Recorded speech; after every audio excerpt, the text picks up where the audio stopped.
ಎದ್ದು ಕುರುಡರಾದ್ರ ಕುಶಾಲನಗರ ಪುರಸಭೆಯ ಅಧಿಕಾರಿಗಳು. ಸ್ವಂತ ಕಚೇರಿ ಆವರಣದ ಗುಂಡಿಯನ್ನೇ ಮುಚ್ಚಲಾರದವರು ಇಡೀ ಊರನ್ನ ಸುಧಾರಿಸ್ತಾರ? ಕರವೇ ಸ್ವಾಭಿಮಾನಿ ಬಣದಿಂದ ಕುಶಾಲನಗರ ಪುರಸಭೆಗೆ ಪ್ರಶ್ನೆಗಳ ಸುರಿಮಳೆಯೇ ಬಂದಿದೆ.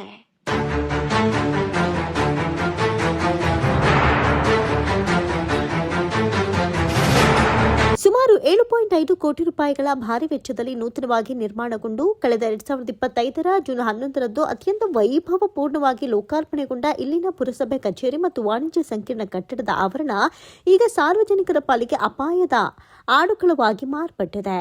ಕಚೇರಿಗೆ ಹೋಗುವ ಮುಖ್ಯ ದ್ವಾರ ಹಾಗೂ ಪುರಸಭೆಯ ಅಧಿಕಾರಿಗಳ ಬೈಕ್ಗಳನ್ನು ನಿಲ್ಲಿಸುವ ಹಾದಿಯಲ್ಲೇ ಇರುವ ಮಳೆ ನೀರು ಹರಿಯುವ ದೊಡ್ಡ ಚರಂಡಿಯ ಕಬ್ಬಿಣದ ಸರಳುಗಳು ಸಂಪೂರ್ಣವಾಗಿ ಮುರಿದು ಬಿದ್ದಿದ್ದು ಸಾರ್ವಜನಿಕರ ಪಾಲಿಗೆ ಪ್ರಾಣ ಸಂಕಟವಾಗಿ ಪರಿಣಮಿಸಿದೆ.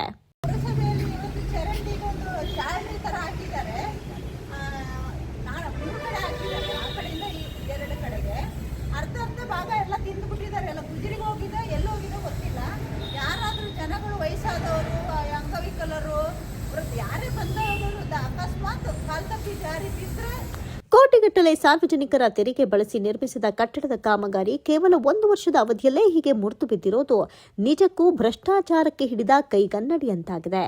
ಪುರಸಭೆಯ ಆವರಣದಲ್ಲೇ ಇರುವ ವ್ಯಾಪಾರ ಮಳಿಗೆಯಿಂದ ಬರುವ ಜನರಿಗೆ ತೀವ್ರ ತೊಂದರೆ ಉಂಟಾಗ್ತಾ ಇದೆ. ತಮ್ಮದೇ ವಾಹನಗಳ ಪಕ್ಕದಲ್ಲೇ ಇಷ್ಟು ದೊಡ್ಡ ಕಂದಕವಿದ್ರೂ ಅಧಿಕಾರಿಗಳು ಕಣ್ಮುಚ್ಚಿ ಕುಳಿತಿರೋದು ನಿಜಕ್ಕೂ ಇವರ ಬೇಜವಾಬ್ದಾರಿತನವನ್ನ ಪ್ರದರ್ಶಿಸ್ತಾ ಇದೆ.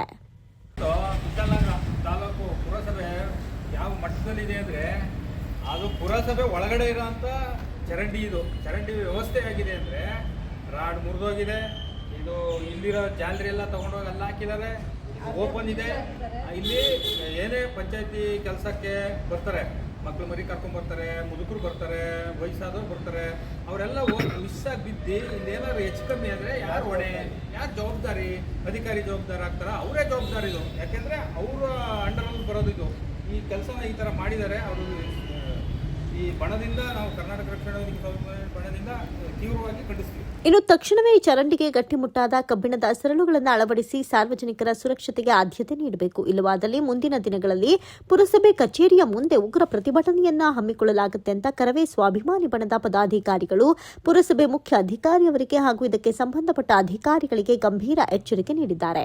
ಈ ಸಂದರ್ಭದಲ್ಲಿ ಕರವೇ ಸ್ವಾಭಿಮಾನಿ ಬಣದ ಜಿಲ್ಲಾಧ್ಯಕ್ಷರಾದ ಫ್ರಾನ್ಸಿಸ್ ಡಿಸೋಜಾ ಮತ್ತು ಕರವೇ ಸ್ವಾಭಿಮಾನಿ ಬಣದ ಜಿಲ್ಲಾ ಉಪಾಧ್ಯಕ್ಷರಾದ ರಾಜಶೇಖರ್ ಗೌಡ ಮತ್ತು ಕರವೇ ಸ್ವಾಭಿಮಾನಿ ಬಣದ ಗೌರವಾಧ್ಯಕ್ಷರಾದ ಚಂದ್ರು ಹಾಗೂ ಕರವೇ ಸ್ವಾಭಿಮಾನಿ ಬಣದ ಮಹಿಳಾ ಘಟಕದ ಜಿಲ್ಲಾಧ್ಯಕ್ಷರಾದ ಜಯಶ್ರೀ, ಮುರುಗೇಶ್ ಮತ್ತು ಕುಶಾಲನಗರ ತಾಲೂಕು ಸಂಚಾಲಕರಾದ ವಿಪಿ ಚಂದ್ರಣ್ಣ ಮತ್ತು ಸುಂಟಿಕೊಪ್ಪ ಹೋಬಳಿ ಅಧ್ಯಕ್ಷರಾದ ಭವ್ಯ, ಜಿಲ್ಲಾ ಸಂಚಾಲಕರಾದ ಸತೀಶ್, ಕರವೇ ಸ್ವಾಭಿಮಾನಿ ಬಣದ ಪದಾಧಿಕಾರಿಗಳಾದ ವಿಲ್ಸನ್ ಮತ್ತು ನಂಜಪ್ಪ, ಇತರರು, ರಮೇಶ್ ಸೇರಿದಂತೆ ಇತರರು ಉಪಸ್ಥಿತರಿದ್ದರು.